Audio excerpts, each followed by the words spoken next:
Pocas personas han tenido tanta influencia en el origen, presente y futuro del ecosistema startup de Latinoamérica como el invitado de hoy. Hernán Kazan no solo cofundó Mercado Libre, la compañía de tecnología de Latinoamérica más valiosa, sino que fundó Kasek, el fondo de Venture Capital líder en la región, que ha invertido en 9 unicornios, incluyendo compañías como Nubank, Kavak y Bitso. En este episodio conversamos con Hernán acerca del estado actual de la industria de Venture Capital y las lecciones que ha aprendido invirtiendo en algunas de las startups más impactantes de Latinoamérica. A la fecha, Kasek ha invertido cerca de $1.000 millones en startups de toda la región y acaba de levantar 2 fondos nuevos para invertir $1.000 millones más.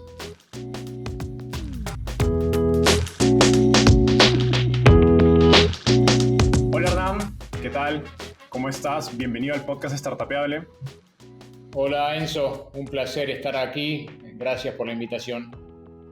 No, a ti por darte el tiempo. Oye, quiero empezar con la pregunta que siempre le hago a mis invitados. ¿Cómo llegaste al fascinante mundo de las startups? Tengo que hacer mucha memoria porque estoy en este mundo hace ya 22 años, pero fue, por un lado, gracias a mi inquietud de siempre haber querido, tal vez inicialmente más románticamente, luego de manera más directa, ser emprendedor. Y por otro lado, porque en un momento muy particular en la historia del mundo de la tecnología, fui a hacer un MBA a Stanford, que era justo cuando comenzaba el boom de Internet. Entonces creo que haber estado en el lugar correcto, en el momento correcto, también me ayudó mucho a terminar de, básicamente, aterrizar en este mundo de tecnología. Súper. Sí, creo que la historia de muchas personas en este mundo tiene estructuras muy similares. Genial.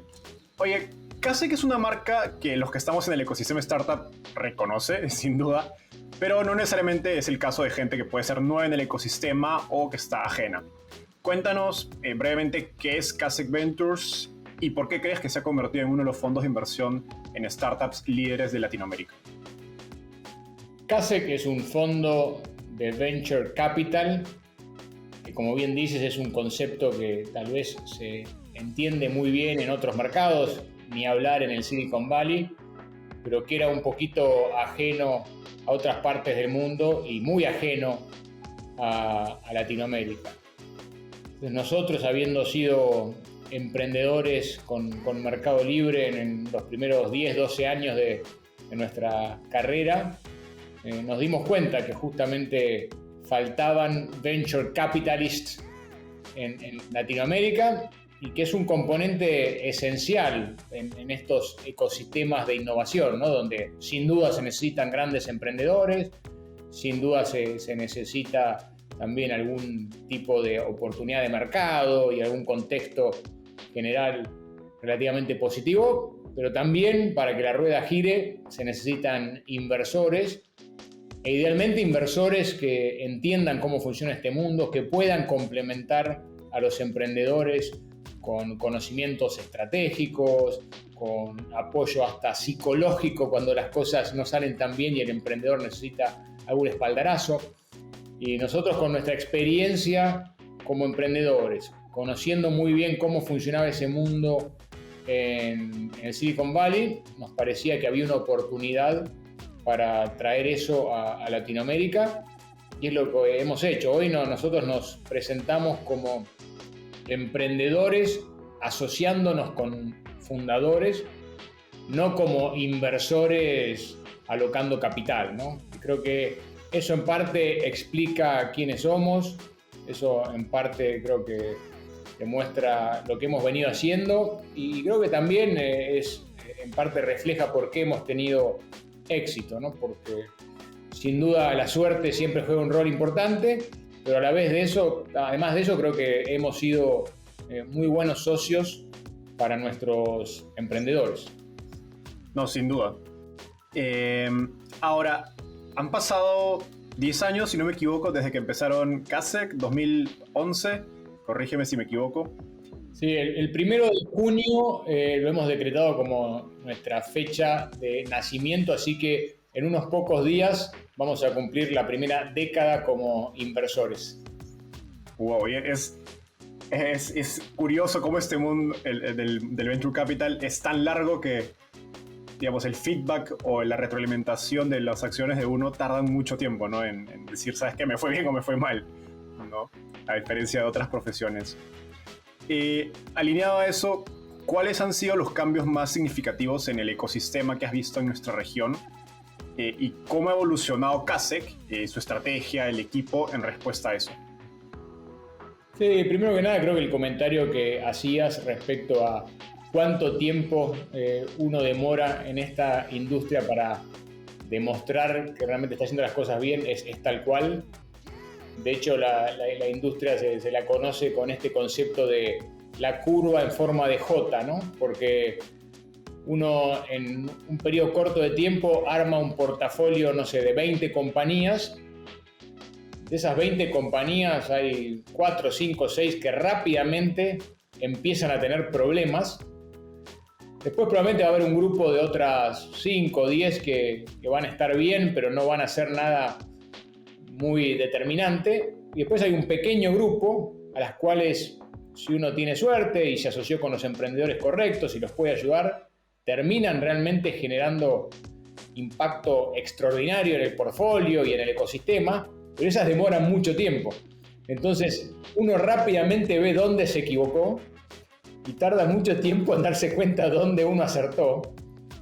E inclusive nosotros lo hemos visto con los inversores, ¿no? Que aquellos que conocen esta clase de activos son pacientes y entienden que básicamente no hay que mirar nada por los primeros 2 o 3 años. Y quienes no están familiarizados con esta industria se ponen muy nerviosos al comienzo porque ven que son solo malas noticias y entran en un estado de shock y quieren salir corriendo. Así que esa parte es muy importante y uno tiene que tenerla muy en cuenta cuando invierte en esta industria y ni hablar si uno se involucra directamente en esta industria. Habiendo dicho eso, ¿cuáles son los cambios que hemos visto? La verdad que muchísimos. No han sido cambios direccionales. Creo que la dirección ha sido siempre la misma. Siempre hemos caminado hacia el mismo punto.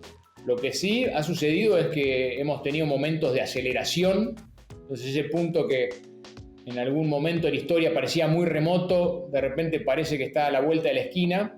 Y por otro lado también hemos tenido grandes cambios en lo que es la robustez del ecosistema, ¿no? Entonces cuando nosotros empezamos con Mercado Libre en el año 99 no había ecosistema, no había nada.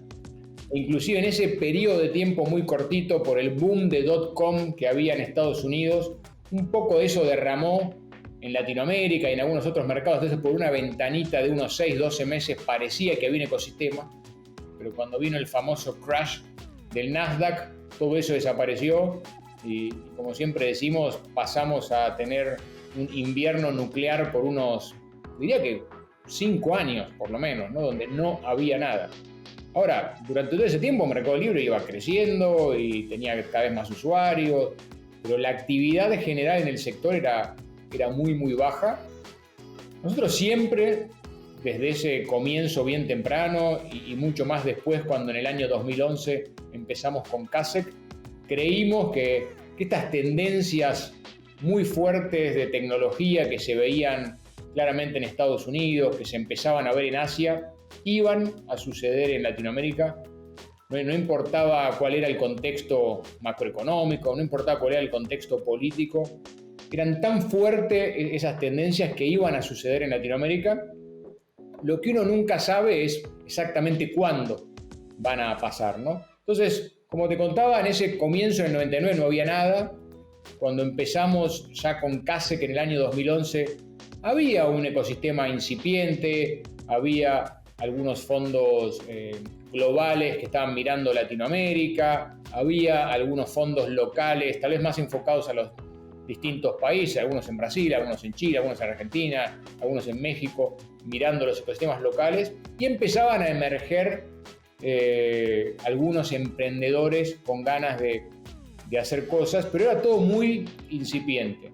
Si nos movemos a los últimos 2-3 años, eso ha cambiado muchísimo. Nosotros siempre usamos como ejemplo el perfil de nuestro emprendedor en el fondo 1, que es un fondo de 2011, y el perfil del emprendedor en nuestro fondo 4, que es de 2019. En el fondo de 2011, todos los emprendedores eran emprendedores por primera vez. O sea, estaban empezando una compañía por primera vez y la mayoría venían de trabajos tal vez interesantes y relevantes, pero eran, no sé, de JP Morgan, de Goldman Sachs, de McKinsey, de BCG, de Procter & Gamble. No tenían experiencia previa en el sector. En nuestros fondos de 2019, más de un tercio de los fundadores están empezando un startup en tecnología por segunda vez. Inclusive tenemos uno que está empezando por tercera vez una compañía de tecnología. O sea que obviamente vienen con un aprendizaje muy relevante. Nada garantiza el éxito en esta industria, pero sin duda esa experiencia previa es muy importante y sin duda esa experiencia previa aumenta las chances de éxito hacia adelante. Y después lo que es interesante es que aquellos que están emprendiendo por primera vez no vienen de Procter & Gamble o de Unilever o de Coca-Cola, de McKinsey, vienen de Mercado Libre, de Nubank, de Google, de Facebook. Entonces traen experiencias mucho más relevantes, que de nuevo nada asegura nada, pero les permite moverse con mucha más comodidad y sobre todo con mucha más velocidad en este ecosistema. Y hoy en día hay una gran cantidad de inversores globales que están mirando a Latinoamérica con atención. Hoy Latinoamérica está en el radar del mundo tecnológico global. Obviamente habrá tal vez un poco más de interés en Asia o sin duda en Estados Unidos, pero Latinoamérica está en el mapa de estos inversores. Para cerrar, una anécdota divertida, pero en los primeros años de Mercado Libre nosotros teníamos nuestra presentación de la compañía, que era con la que hacíamos las reuniones con potenciales inversores o con potenciales jugadores estratégicos con quienes queríamos construir una relación. Y en esa presentación de aquella época, las primeras, no sé, 5 o 6 páginas eran contando qué era Latinoamérica, dónde quedaba Latinoamérica, qué tipo de personas vivían en Latinoamérica. Me acuerdo que inclusive contábamos cuántos, no sé, lavarropas y microondas se vendían en Latinoamérica, como para demostrar que había un mercado más o menos interesante en la región y que nosotros creíamos, como comenté al comienzo, que iba a seguir las tendencias tan fuertes de tecnología que veíamos en otros lugares. Hoy en día ese capítulo no hace falta lo más mínimo. Todos los inversores globales, inclusive aquellos que nunca han visitado Latinoamérica, entienden que hay una oportunidad en el sector de tecnología en Latinoamérica. No, qué interesante. Creo que muchos de los primeros, digamos, los pioneros, los primeros jugadores tanto de startups como inversionistas han tenido que colocar esas diapositivas al inicio de sus presentaciones contando sobre Latinoamérica, porque de algún modo era casi como ser un pastor, ¿no? Era entregar el mensaje de que Latinoamérica estaba por venir. Pero lo bueno es que hoy día ya no es así. Y hay dos cosas que han sucedido muy importantes en Latinoamérica y yo creo que explican mucho la realidad que tenemos hoy. Obviamente abajo de todo esto está lo que venimos conversando, que es esta tendencia tecnológica, esta tendencia hacia la digitalización que es muy evidente hoy y que, como te comentaba, estuvo pasando siempre, ¿no? Desde los primeros días de Mercado Libre nosotros veíamos que, aún habiendo comenzado con un negocio muy, muy chiquito, todos los días crecía, ¿no? No había estacionalidad, no importaba que estuviésemos en Navidad y estaba la temporada de compras o estuviésemos, no sé, en febrero y era carnaval en Brasil, entonces caía el volumen de actividad. La realidad era que casi crecíamos todos los días, día contra día, semana contra semana, mes contra mes, año contra año. Pero pasamos por dos grandes puntos de inflexión que aceleraron eso muchísimo. Uno fue toda la revolución de Internet en el móvil, y eso aceleró muchísimo el crecimiento del sector, porque hasta ese entonces venía creciendo de manera lineal con la explosión de los celulares conectados a Internet, hizo que realmente el crecimiento pase a ser más bien exponencial, y muchas personas que en la región ni siquiera habían tenido algún contacto con un ordenador, con un computador, pasaron a tener un celular, que el celular en realidad es un gran computador, ¿no? 24/7, ¿no? Entonces aumentó la cantidad de usuarios, aumentó exponencialmente los casos de uso, porque al final del día todo el mundo estaba todo el tiempo con el celular. Entonces, en el periodo, en la ventana que tal vez empieza a notarse en 2014, 2015 y se consolida con mucha fuerza en 2017, eso creó un punto de inflexión enorme. Y nosotros lo vemos, ¿no? No sé, ni hablar el caso de Mercado Libre, que tal vez nos llevó algunos años lograr tener una masa crítica relevante, más allá que realmente había un fit perfecto, un encaje perfecto entre ese modelo de negocio que tenía Mercado Libre y las necesidades del mercado y las necesidades de los usuarios. Así todo nos llevó 3, 4, 5 años tener un negocio más o menos sustentable. En el año 2011 eso ya demoraba tal vez un par de años. Hoy en día, cuando una compañía logra hacer ese clic entre el mercado, el producto, la necesidad de los usuarios, realmente tiene un volumen relevante en cuestión de meses. O sea, claramente ha cambiado. Entonces, gran parte de ese cambio ha sido por la aceleración que Internet móvil generó. Y el otro gran cambio ha sido lo que hemos vivido todos en los últimos 12 meses, que es por un lado la tragedia de la pandemia, y obviamente con un costo humano inmesurable, pero a la vez con una aceleración muy fuerte hacia todo lo que es digitalización. Y ha sido, creo, el segundo punto de inflexión grande que hemos visto y que hemos vivido en esta industria. No, totalmente. Sobre todo el último, que ya no era opcional. Oye, conectando un poco con algo que decías hace unos minutos, y hablabas de estos últimos 2 o 3 años donde pues, la inversión en Latinoamérica y el interés ha crecido pues, dramáticamente. Pues hace 2 años llegaba SoftBank, ¿no? Generando mucha bulla en Latinoamérica.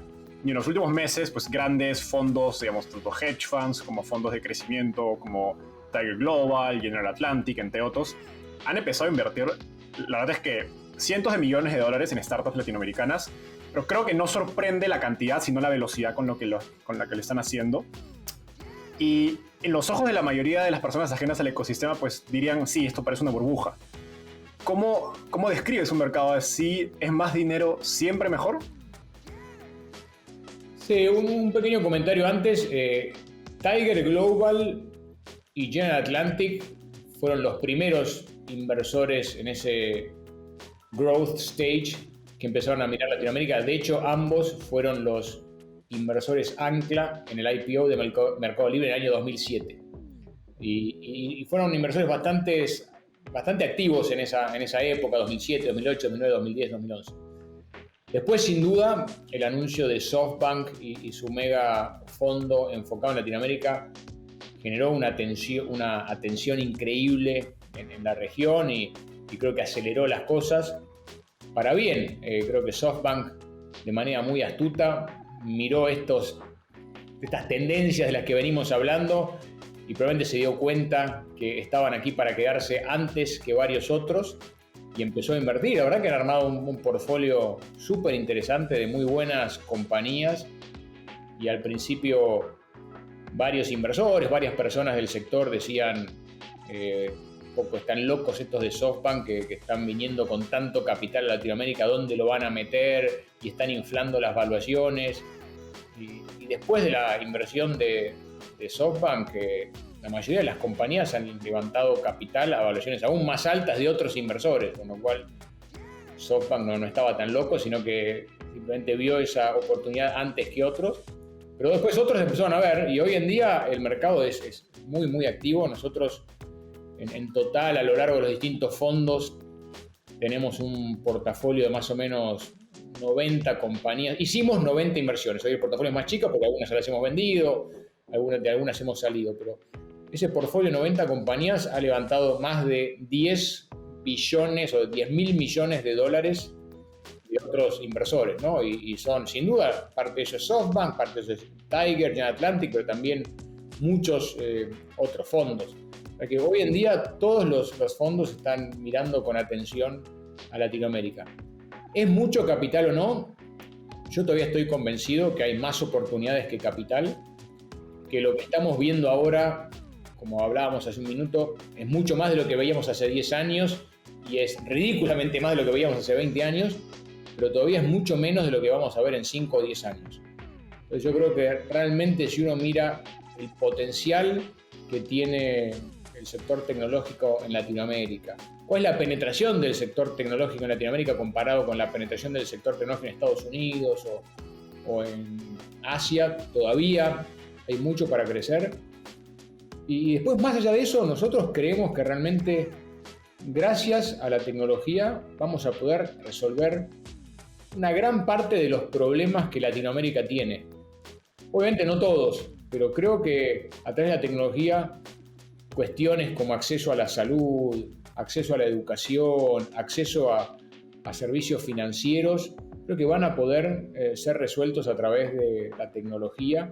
Entonces yo creo que el caso de uso de la tecnología, el caso de uso de la potencialidad que distintas soluciones tecnológicas van a traer en Latinoamérica es mucho más alto que el caso de uso de esas mismas tecnologías en mercados más desarrollados, donde se parte de un estándar mucho más alto. Entonces la oportunidad existe, pero es más de mejora marginal. Acá realmente es de disrupción. Sí, alguna vez conversaba con un inversionista que decía que invertir en Latinoamérica en Venture Capital es impact investing por naturaleza, ¿no? Porque estás yendo contra servicios muy malos o básicamente contra nada, ¿no? En el caso de pues, salud, educación, la verdad es que la infraestructura es tan paupérrima que estás compitiendo básicamente contra la opción de no tener educación o no tener un buen cuidado de salud. Ahora, en este contexto, que es donde escuchamos acerca de rondas millonarias en etapa de idea o presemilla, hay emprendedores pues, que ven estas rondas y no las ven tan, digamos, obviamente no las ven tan cercanas en sus propios casos, porque pues, tienen de repente redes de contactos muy lejanas a inversionistas o porque están en mercados, que también creo que es un tema importante, fuera de Brasil o México, que aún creo que no ganan tanta masa crítica o relevancia. ¿Qué comentarios le haría a estos emprendedores que ven estas rondas pero no las sienten posibles en sus casos? Sí, es una buena pregunta y la voy a responder con dos conceptos que casi son contrarios entre sí. Pero por un lado, lo que el emprendedor primero y principal tiene que hacer es enfocarse en su producto, obsesionarse en lo que está construyendo y la métrica de éxito tiene que ser cuánto ese proyecto, ese producto va evolucionando, cuántos usuarios va sumando. Realmente al final del día, en el largo plazo, el éxito o el fracaso depende de si ese proyecto se va desarrollando como el emprendedor quiere, con el feedback de los usuarios siendo positivo. Ese es el foco principal y los emprendedores suelen ser un poquito imparciales en ese análisis porque miran solo esas grandes rondas y las toman como referencia y como ese es el estándar, y en realidad no, el estándar es las otras miles de compañías que empezaron y no fueron a ningún lado, y uno obviamente en los medios solo lee de las pocas que sí fueron a algún lado y que sí consiguieron esas rondas gigantes. Entonces uno tiene que realmente dejar de lado esa parcialidad y tratar de mirar las cosas con un poco más de perspectiva. Así que mi primera recomendación es no obsesionarse por eso, entender que eso es, no sé, como cuando leemos de algún gran deportista y sí, por ese gran deportista hay 10.000, 100.000, 1 millón que no fue a ningún lado, ¿no? Entonces tenemos que entender que es justamente casi que la excepción que confirma la regla. Pero por otro lado, y ahí yendo a la parte contraria, en esta industria de tecnología, donde uno está construyendo para el futuro y donde en general uno invierte inicialmente una cantidad de dinero que es mucho mayor de la que ese momento justifica para la cantidad de usuarios iniciales que uno tiene, etcétera, pero que después, si las cosas van bien, en el tiempo justamente van a entrar a funcionar las economías de escala. Entonces esa sobreinversión inicial que pareció un poco absurda al comienzo acaba teniendo mucho sentido y después acaba escalando muy bien, ¿no? Entonces para atender un usuario, 100 usuarios, 100.000 usuarios, 1 millón de usuarios, no es que tenemos que ir invirtiendo capital de alguna manera relacionado con esa cantidad de usuarios, sino que no, probablemente más o menos uno tiene que invertir la misma cantidad de capital para 1 o 1 millón de usuarios. Entonces eso es lo que hace que por un lado sea tan difícil empezar un negocio sin capital y que después sea tan rentable si el negocio funciona bien. Entonces, conseguir capital es importante. Entonces yo le diría a los emprendedores, por un lado, obsesionense con su producto, pero por otro lado, no es inocente no tener capacidad para levantar capital, no tener capacidad para atraer inversores a la startup que están haciendo. Porque en general la mejor tecnología es la que triunfa, pero no siempre la mejor tecnología triunfa. A veces alguna tecnología, si es una mala tecnología, obviamente no va a triunfar en el largo plazo. Pero a veces hay tecnologías subóptimas que consiguen mucho capital y con ese capital terminan comprando o matando a competidores que tal vez tecnológicamente eran superiores, pero porque no lograron conseguir suficiente capital, acaban quedando en una segunda o tercera posición.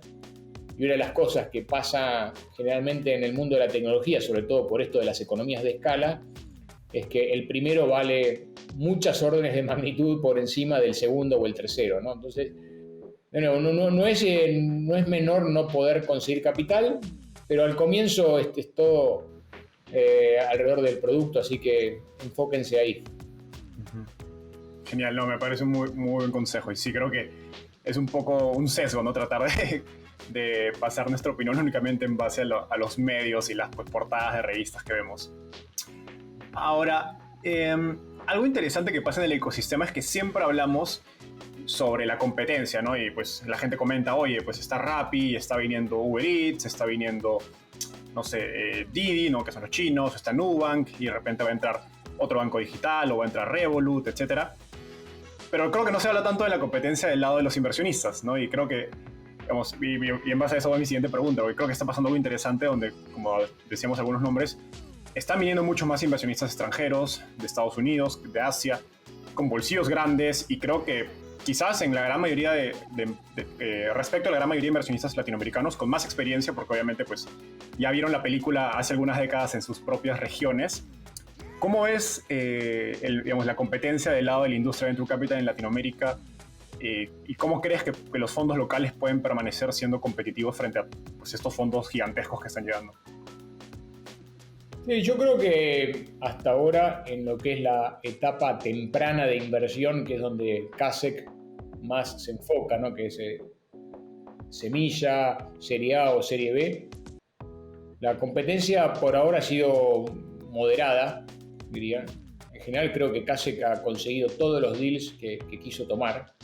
En parte porque no hay tanta competencia, en parte creo porque realmente hacemos un buen trabajo y ayudamos a los emprendedores. Entonces cuando le preguntas a un emprendedor de nuestro portafolio si prefieres inversor A, B o Kasek, mira que la gran mayoría dice que realmente quiere Kasek porque siente que los ayudamos mucho, ¿no? Y en realidad lo hacemos, ayudamos a las compañías no solo con capital, sino también con ayudas estratégicas y más a nivel de directorio, pero encima de eso también en cuestiones más de crecimiento, de marketing, de producto, de usabilidad, de plataforma tecnológica, de armado de equipos. Realmente tratamos de ser una ayuda más allá del capital y las cosas de alto nivel. Pero sin duda, obviamente la región está creciendo. Primero llegaron más los inversores en el estadio más tardío, ¿no? De growth, porque ahí de alguna manera se les hace más fácil a los inversores de afuera justificar tener alguna persona mirando Latinoamérica cuando el cheque promedio que tienen que invertir es, no sé, 20, 30, 50 millones de dólares, que cuando el cheque promedio que tienen que invertir es 1, 2, 3 millones de dólares, ¿no? Entonces, hasta ahora ha habido mucha más competencia y actividad en las series C, D, E que en las series semilla, A o B, pero eso sin duda va a ir cambiando. Y bueno, por un lado, en esta industria uno es tan bueno como sus últimos 2 o 3 deals, así que nunca nadie puede descansar en esta industria tranquilo, hay que seguir generando buenas nuevas inversiones, seguir colaborando con los emprendedores de una manera muy proactiva y positiva para que hablen bien de uno y eso traiga las nuevas buenas inversiones. Por otro lado, reconocer que la competencia va a crecer, pues en esta industria uno no puede tratar de tomar todos los buenos deals, sino que tiene que poder tomar suficientes buenos deals para que sus fondos sigan teniendo muy buenos retornos y eso haga que la rueda gire siempre hacia adelante. Y después yo creo que también el lado positivo de todo esto es que ¿por qué va a haber más competencia? ¿Por qué están habiendo rondas más grandes? Es porque el sector está creciendo. Entonces, cuando el sector era muy chico, tal vez aparecía un único Nubank. Entonces, el fondo que invertía en Nubank era el único fondo de ese cohort que iba a tener muy buen retorno. Cuando el mercado crece, tal vez aparecen 5 Nubanks por vuelta, ¿no? Y bueno, entonces ahí uno se agarra 1 o 2, ya es suficiente para que ese fondo funcione muy bien y bueno, y habrá otros inversores que eventualmente agarrarán fondo el Nubank 3, 4 y 5, ¿no? Obviamente nuestro objetivo es agarrar a todos los Nubanks, a todos los mercados libres y a todos los Quinto Andares y a todos los Kavaks de este mundo, pero tal vez si hacia adelante va a ser más difícil y va a ser un poco más competido, pero vamos a estar ahí dando pelea y sobre todo apoyando a los emprendedores. Haciendo un zoom en esto último que decías, mencionabas que en la etapa de crecimiento, ¿no? El growth stage, que son series C, de eso hacia adelante hay más competencia porque pues, es más sencillo para fondos grandes como SoftBank o Tiger, etcétera, de entrar en esas rondas. ¿Crees que en la etapa temprana los fondos locales tienen una ventaja que sea sostenible en el tiempo? Digamos porque pues tienen redes de contactos locales o tienen expertise local. Yo creo que en las etapas tempranas la proximidad es importante porque por un lado los desafíos son más bien locales de conseguir alguna persona para tal posición, destrabar algún tema regulatorio con alguna autoridad local, generar un contacto con alguien en el medio local. Uno está de alguna manera probando más su modelo en su vecindario, entonces alguien que conozca bien el vecindario ayuda mucho. A medida que las compañías van creciendo y empiezan a tener una perspectiva mucho más nacional o regional y ya han logrado resolver algunas cuestiones más bien locales, empiezan a tener tal vez otras necesidades más globales, empiezan a tener necesidades de fondos mayores que tal vez algún inversor global con un tamaño de fondo más grande pueda ayudar más. Entonces creo que ahí se da una buena complementariedad, pero sin duda al comienzo esa conexión local ayuda y después también los desafíos iniciales son mucho más de vida y muerte, ¿no? Entre vida y muerte para cualquier compañía y ahí creo que tener cierta conexión cultural y ser un poquito de apoyo psicológico para el fundador es muy importante. Creo que nosotros, por un lado siendo muy locales, por otro lado habiendo sido emprendedores, logramos apoyar emocionalmente al emprendedor mucho mejor que algún fondo tal vez global, que es muy bueno, pero que donde esa conexión es más difícil de lograr. Uh-huh. No, y el fondo es tan grande que ya no puede meterse a trabajar tan directamente con las compañías porque no justifica pues su estructura de costos, ¿no? Súper. Ahora, yendo un poco más ya hacia digamos, la propia experiencia de inversión de Cassec, pues ustedes tienen el portafolio con el mayor número de unicornios en la región y con una diferencia importante respecto del segundo y tercero. Cuando un inversionista, lo que se conoce como un LP, un Limited Partner, que invierte en el fondo de Cassec, te pregunta acerca de las razones de su éxito invirtiendo, ¿qué le dices? Creo que por un lado, el hecho de que somos el único grupo de profesionales, fundadores, tecnólogos, que estamos haciendo esto desde hace 22 años, Eso suma mucho, porque realmente conocemos esto muy bien, diría que casi mejor que nadie. Por otro lado, nos apasiona lo que hacemos. O sea, lo que hacemos nos define, pero no nos define como profesionales, nos define como personas. Yo no puedo hacer otra cosa, mis socios no pueden hacer otra cosa. Realmente haríamos esto con CASEC o sin CASEC, con un fondo, sin un fondo.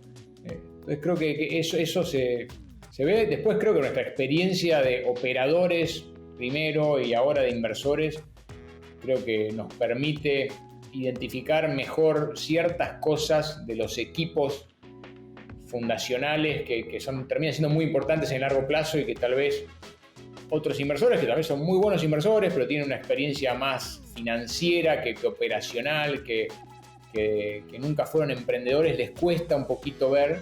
Entonces creo que eso nos ayuda. Creo que también hay un poco un círculo virtuoso en esta industria, que nosotros comenzamos con ese pie derecho por haber sido parte de Mercado Libre. Entonces los primeros buenos fundadores que emergían en la región se acercaban a CASEC porque éramos los ex Mercado Libres, y hoy se acercan a CASEC porque somos CASEC y porque CASEC tiene un portafolio, como recién decías, con muchos unicornios, y los founders de esos unicornios hablan muy bien de nosotros. Entonces creo que se da un círculo virtuoso que nos ayuda. Y creo que todo eso va generando un poco la razón de por qué conseguimos buenas compañías, y como todo en la vida hay una cuota de suerte también, ¿no? Más allá de su red de contactos, la buena reputación que han construido y la experiencia operativa, obviamente ligada a Mercado Libre, ¿qué crees que CASEC hace genuinamente diferente al resto de fondos en su día a día que les ha permitido, pues, tener un portafolio tan exitoso? Creo que tratamos de ayudar a las compañías en cuestiones un poquito más operativas. Obviamente quienes operan 99.9% son los fundadores y los equipos de las compañías, pero nosotros ponemos un granito de arena adicional ahí que tal vez no lo veo tanto en otros fondos. Yo diría que eso, y después mucho foco en las personas, ¿no? y en tener una visión de la industria propia. La industria de tecnología y de venture capital tiene mucho esto de modas, y a veces esas modas funcionan y a veces no funcionan. Y nosotros desde CASEC tratamos realmente de ignorar esas modas. Nos sentimos muy, muy cómodos no invirtiendo en sectores que se ponen muy de moda si creemos que por alguna razón hay algún error en cómo se está alineando ese sector y esa oportunidad, y tal vez el punto 1, 2, 3 y 4 funciona bárbaro, pero el quinto o el sexto se lo ve un poco disociado, y eso nos parece que en el largo plazo no va a funcionar y nos mantenemos afuera de esos sectores. No sé, por ejemplo, hubo modas como invertir en group buying o invertir en, no sé, scooters. Hay inversores muy buenos, muy inteligentes, invirtieron en esos sectores, pero a nosotros no nos convencía eso. Y durante un tiempo nos preguntábamos todos los días qué era lo que no estábamos viendo. Y después parece que teníamos un poco de razón en que había algunos errores fundacionales en esas tesis de inversión, y esos sectores no funcionaron. Tal vez a veces nos perdemos algún sector que sí avanza, pero no entramos en modas, no invertimos porque todo el mundo esté invirtiendo. También muchas veces sí invertimos, por más que todo el mundo diga, no, ese es un sector tóxico y no vale la pena involucrarse ahí porque está riesgo A, B o C. Entonces, si vemos que hay convencimiento interno, lo hacemos. Es más, a veces nos pone contento que otros no lo hagan porque nos permite tomar una posición más importante, y muchas de las grandes inversiones que hemos hecho no nos han funcionado así, ¿no? De hecho, cuando Nubank empezó, nosotros invertimos cuando Nubank era un PowerPoint. Me acuerdo que hablamos con algunos inversores muy, muy buenos, a quienes respetamos muchísimo, y nos decían, olvídate, es imposible empezar un banco en Brasil. De hecho, yo he tenido experiencia personal con un banco en el pasado y la burocracia y el Banco Central y el oligopolio de los bancos grandes te va a matar, no hay manera que eso funcione. Pero bueno, nosotros creíamos que sí había una oportunidad. Lo que decías al comienzo era tan absurda el producto que uno podía ofrecer, la calidad de servicio que uno podía darle a los usuarios, las tarifas más bajas que uno podía cobrarle a esos usuarios versus lo que había en el mercado, que la oportunidad existía. Y después, bueno, veíamos en David Vélez a un emprendedor extraordinario, que obviamente había muchos riesgos, ¿no? No era que estábamos seguros que iba a funcionar, pero nos parecía que, a pesar de que gente muy inteligente, con mucha información de mercado, con mucho conocimiento del sistema financiero de Brasil, nos decía que no, entonces decíamos, wow, queremos apostar en David porque nos parece que si hay alguien que puede lograr esto es él, y vemos que la tesis hace sentido, ¿no? Entonces así fue que invertimos ahí, ¿no? Tal vez lo mismo con Quinto Andar, ¿no? Que hoy es la PropTech líder por lejos en Latinoamérica. Este concepto de, no, ya este mercado ya está muy lleno de jugadores, no va a funcionar, y nosotros creíamos que sí, y fuimos para adelante, ¿no? O Kavak, ¿no? Va a necesitar mucho capital esta compañía, no va a funcionar. Los Kavaks de Estados Unidos fracasaron, si no me equivoco, ¿no? Entonces, no veíamos, ¿no? Teníamos nuestra tesis, que no quiere decir que estemos, a veces tenemos esas tesis y nos equivocamos, pero creo que tener esa tesis y no seguir a la moda es muy, pero muy importante en esta industria. Y de hecho nosotros internamente no tomamos decisiones en base a consenso. Cuando hay consenso a veces nos ponemos nerviosos porque quiere decir que hay algo que no estamos viendo, porque si estamos todos de acuerdo no puede ser que haya una oportunidad.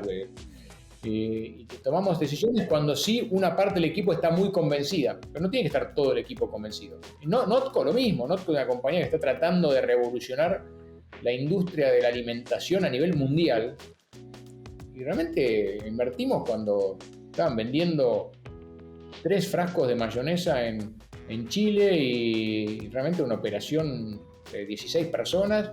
Nos pareció que Matías era un emprendedor extraordinario de nuevo, y que la tesis hacía sentido, y realmente que los productos que tenían y su proceso de AI para generar estas recetas de alimentos únicos era realmente extraordinaria, y hicimos la apuesta, ¿no? Pero Matías había golpeado la puerta de muchos inversores y todos le decían, ni le había abierto la puerta. Uh-huh. Sí, que alguna vez escuché en un podcast un inversionista americano decir que las mejores inversiones son las que generan más polémica, ¿no? Al momento de discutirlas en los comités. Y creo que tiene sentido casi que por diseño, ¿no? Porque si una idea no suena lo suficientemente contraria o polémica, pues a lo mejor no es tan innovadora, ¿no? Si todo el mundo la ve, pues quizás no va a generar tanto impacto como uno esperaría. Exactamente. Ahora, siguiendo la línea que nos contabas ahora de David, de Matías, ¿qué tienen en común estos emprendedores que han hecho unicornios o compañías cercanas a ser unicornios, como David, como Carlos García de Kavak, Sergio Furio de Creditas? ¿Qué características crees que tienen en común? Yo creo que, primero que nada, una visión muy clara de qué quieren hacer, hacia dónde están caminando. Tal vez no tienen tan claro cómo es el camino, pero sí muy claro hacia dónde quieren llegar. Y eso te diría que es casi inalterable, y David sigue caminando hacia el mismo lugar, y Sergio sigue caminando hacia el mismo lugar, y Matías sigue caminando, y Carlos de Kavak también. O sea, ¿cuál es la industria que quieren cambiar?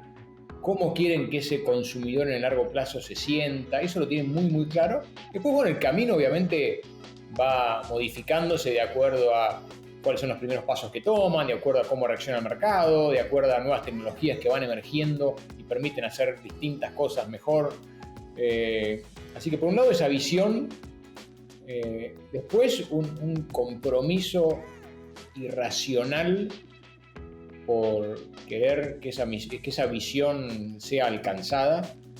El emprendedor que es emprendedor porque hace en un Excel la cuenta y dice, me conviene ser emprendedor versus ser, no sé, banquero, consultor o no sé qué, no es un emprendedor, porque yo siempre digo, la cuenta en el Excel nunca te va a dar, porque no importa cuán grande sea el potencial pago de ese startup, el riesgo es tan enorme que ese potencial multiplicado por la chance tan bajita te va a dar más chico que ir a, no sé, a trabajar a una consultora o a un banco.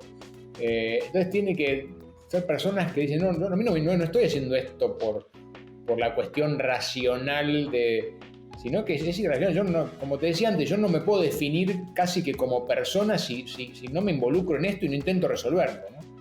Entonces eso es muy importante. Después tiene que tener mucho liderazgo, ¿no? Porque al final del día una startup no es una persona, no es una idea, no es una visión.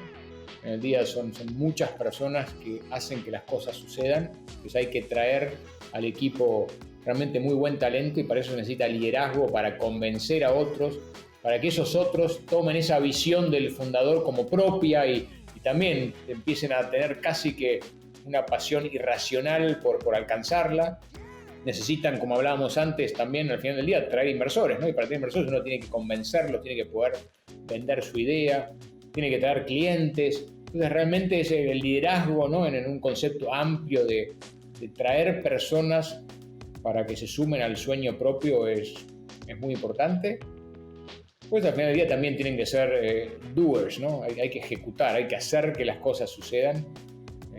Siempre decimos que buenas ideas tenemos todos, pero es una fracción muy, muy chiquita aquellos que con buenas ideas logran tener buena ejecución también. Entonces eso es muy importante. Así que yo creo que esas son las características. Después ahora, en características personales hay de todos los tipos, ¿no? Y colores y realmente ahí hay mucha heterogeneidad, pero esos conceptos básicos están en todos.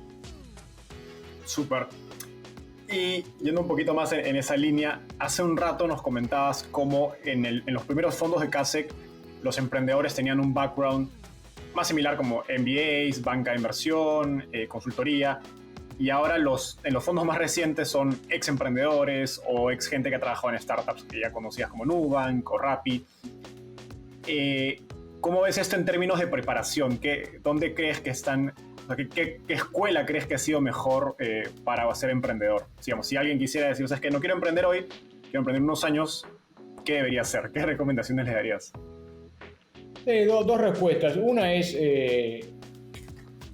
los emprendedores vienen de los backgrounds más variados que te puedas imaginar. Tenemos, no sé, emprendedores de 50 y pico de años, con mucha experiencia en la industria, con caminos más bien tradicionales, ¿no? De haber recorrido dentro de corporaciones muchas etapas y que en algún momento algo les hace clic, ven alguna oportunidad, enfrentan alguna frustración que quieren resolver y se vuelven emprendedores. Y tenemos emprendedores, ¿no? Tenemos un emprendedor que tiene, creo que 18 años. Y obviamente no tiene demasiada preparación porque no tuvo tiempo de prepararse. Ahora tiene una visión, un compromiso, articula sus ideas de una manera increíble. Entonces, realmente emprendedores vienen de todos los backgrounds y colores. Habiendo dicho eso, siendo tu pregunta un poquito más pragmática de qué decirle a un potencial emprendedor pero que hoy no tiene una idea, qué hacer en sus próximos años hasta que encuentre esa idea, es que sume experiencia relevante.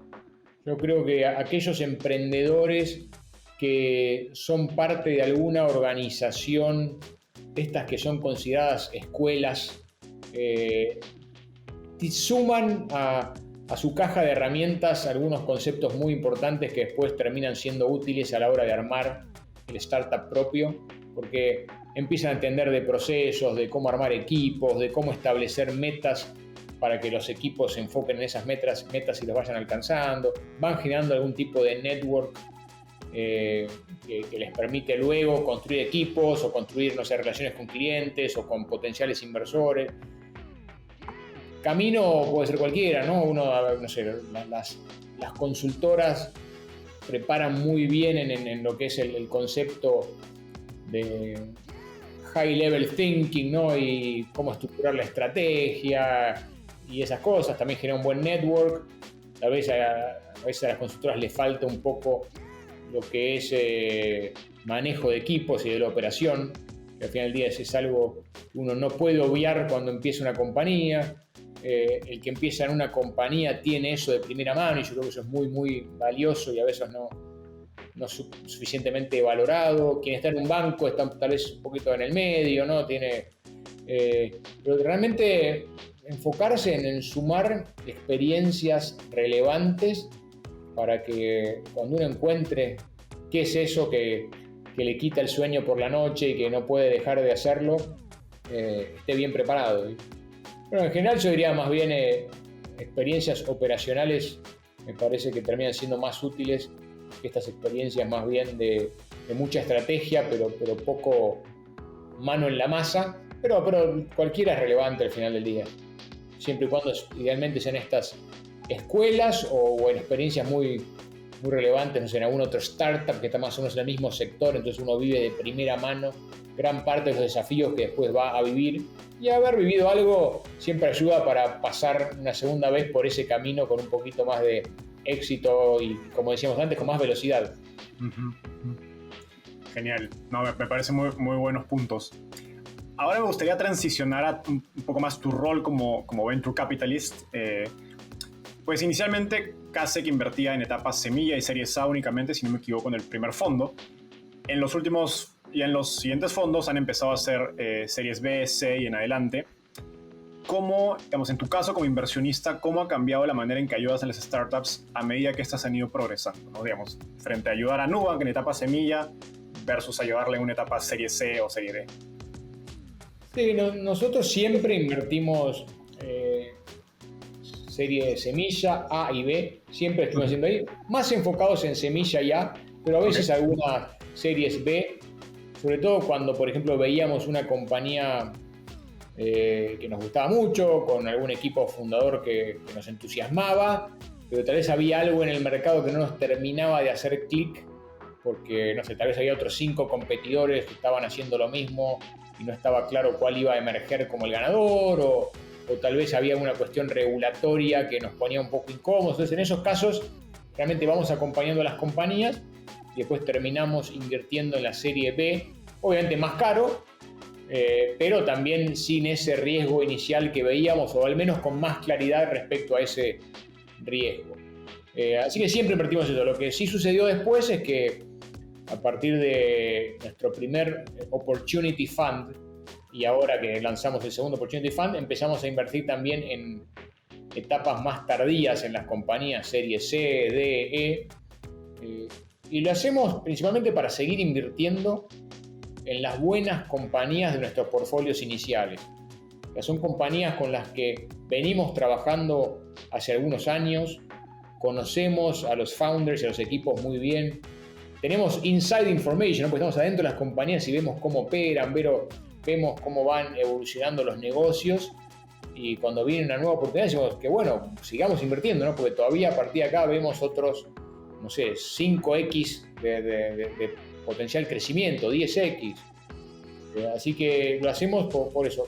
Pero como bien dices, el consejo a los emprendedores va cambiando, porque los emprendedores también van cambiando, ¿no? Y van madurando, y yo pienso, no sé, en cómo eran los emprendedores de nuestro portafolio cuando invertimos por primera vez en 2011, 12, 13 y cómo son ahora. Y algunos eran jóvenes emprendedores con un nivel de energía increíble, unas ganas de cambiar el mundo realmente enormes, y hoy son súper increíbles ejecutivos que claramente van a ser exitosos CEOs de compañías públicas, y parte de eso estaba en ese momento, pero lo fueron perfeccionando, y parte de eso no estaba y lo fueron adquiriendo, ¿no? Eso realmente es lo que también, volviendo a tu pregunta inicial, ¿qué tiene que tener un buen emprendedor? Eso no lo dije, pero es muy importante, capacidad de aprender y de mejorar, ¿no? Y de complementarse con su equipo. Y sin duda, no sé, una compañía como Nubank al comienzo tenía unas necesidades más básicas de entender, no sé, cuál era su modelo de negocios y cómo generaban su motor de crecimiento.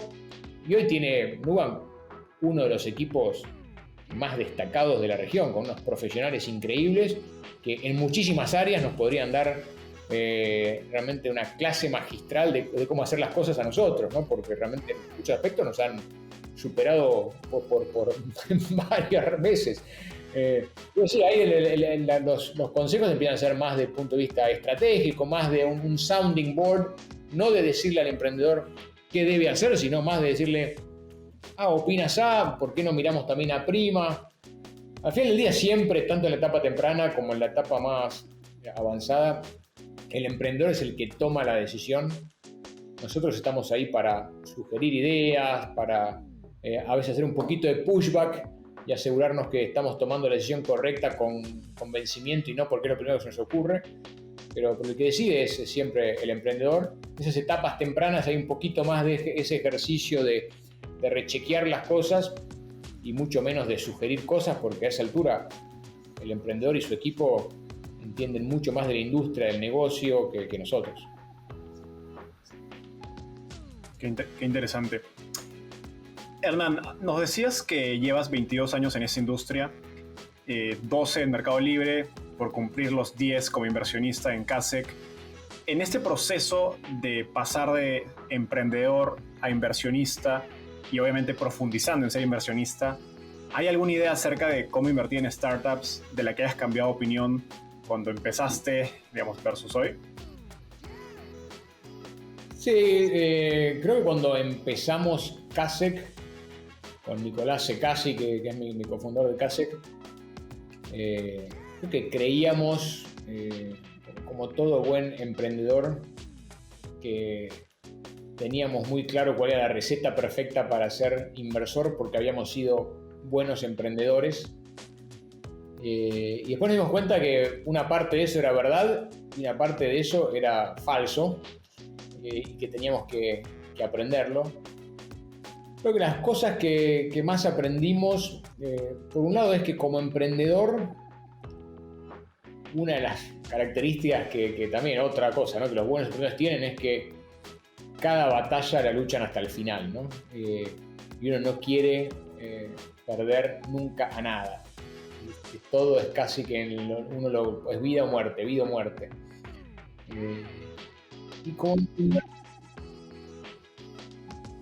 Y como inversor, uno tiene que tener esa actitud, pero no puede olvidarse que al final del día está armando un portafolio de compañías, que en ese portafolio sí o sí va a haber batallas perdidas, y lo que más importa en el largo plazo es ganar como nadie esas pocas batallas que son las transformacionales, ¿no? Entonces nosotros inicialmente, como inversores, con esa cabeza de emprendedores, casi que lo que hacíamos era dedicarle más tiempo a las compañías que no estaban siendo tan exitosas, para que en lugar de valer 100, logren valer 102, y ese de 100 a 102 tal vez hacía que la compañía sobreviva, en lugar de mirar las otras que de 100 podían pasar a valer 1.000.000. Entonces, obviamente, uno está manejando un portfolio. Todos los emprendedores merecen nuestro máximo respeto y nuestra atención, y vamos a ayudar a todos, pero cómo uno aloca sus recursos de capital, pero también de tiempo, tiene que estar más relacionado con una industria donde al final del día los retornos están muy, muy concentrados en el top 5%, ¿no? Entonces, ¿qué va a generar los retornos de nuestros fondos? Es ese top 5% que termina teniendo un retorno realmente fuera de la curva, y hace que, entonces, uno tiene que ajustar un poco eso para de alguna manera balancear entre no dejar que ninguna compañía caiga y ayudar a todos, pero también saber que uno está siendo eficiente cuando realmente le dedica tiempo a las compañías que crecen mucho. Eso por un lado. Y después otra cosa que tuvimos que ajustar, al menos en nuestra fórmula. Desde el día cero nosotros considerábamos que el equipo era lo más importante.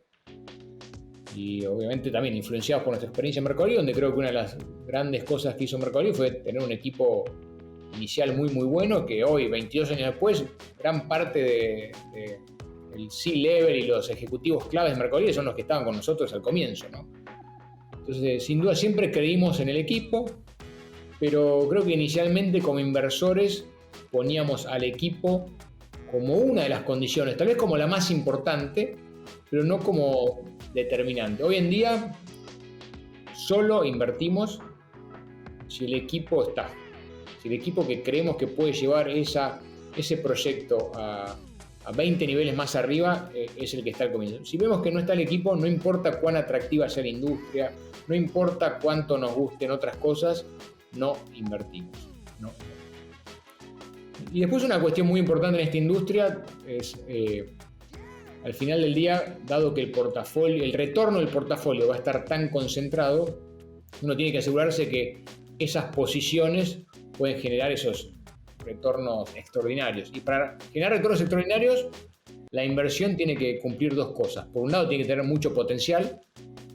Pues hoy en día solo invertimos en compañías que veamos que tienen un potencial realmente grande, y uno tiene que tener una participación grande de esa compañía, porque si yo invierto en una compañía que tiene mucho potencial, pero tengo solo el 0,1% de la compañía, o sea, a menos que sea Apple, no voy a tener un retorno increíble, ¿no? Entonces, hoy en día somos mucho más sensibles a solo invertir en compañías que nos parezcan que sí, lo que estamos pensando sucede, realmente el retorno es extraordinario, y donde podamos tener una participación inicial suficientemente grande que nos permita tener ese retorno grande que buscamos.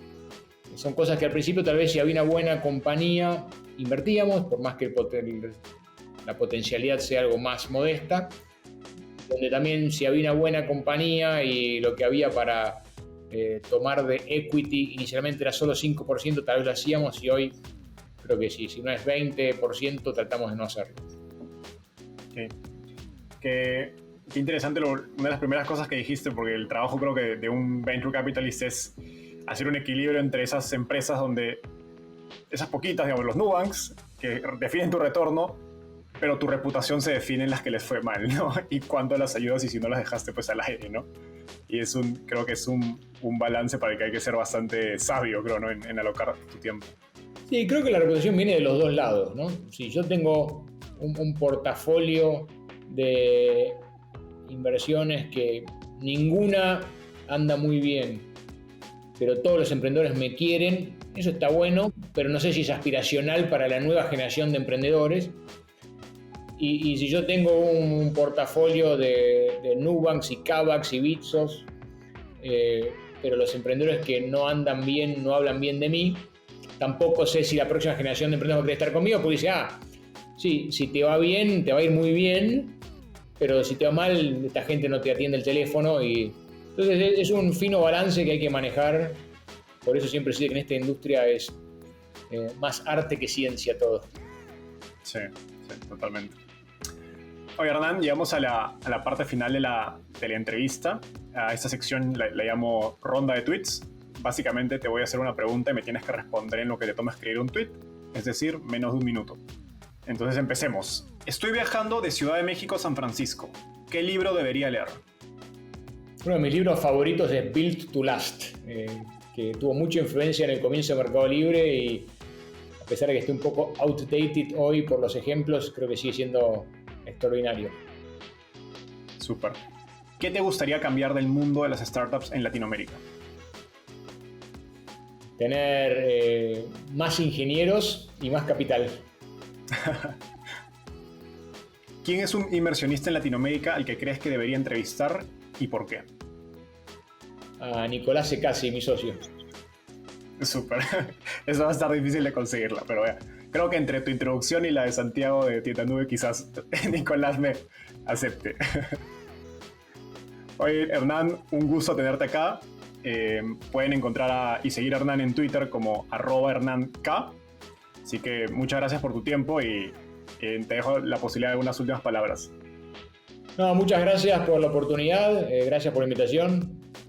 También gracias por la preparación, porque sé que hacer estas preguntas no es cuestión de 5 minutos, sino que tuviste que hacer tu trabajo para poder generarlas, así que gracias por eso también y nada, un placer.